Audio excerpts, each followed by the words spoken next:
নমস্কার বন্ধুরা, শীতের দিনে আজকে একটু গরম গরম স্যুপ বানাবো। এখানে পুরো ভেজিটেবিল কুচিয়ে নিয়েছি। এবার আমি কড়াই চাপিয়ে একটু বাটার দিয়ে নেব।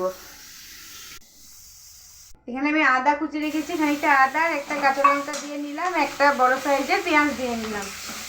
এখানে আমি সব রকম সবজি করে নিয়ে নিয়েছি, বাঁধাকপি, গাজর, ক্যাপসিকাম, টমেটো, বিনস দিয়ে আমি এখানে নেড়ে চেড়ে নেব।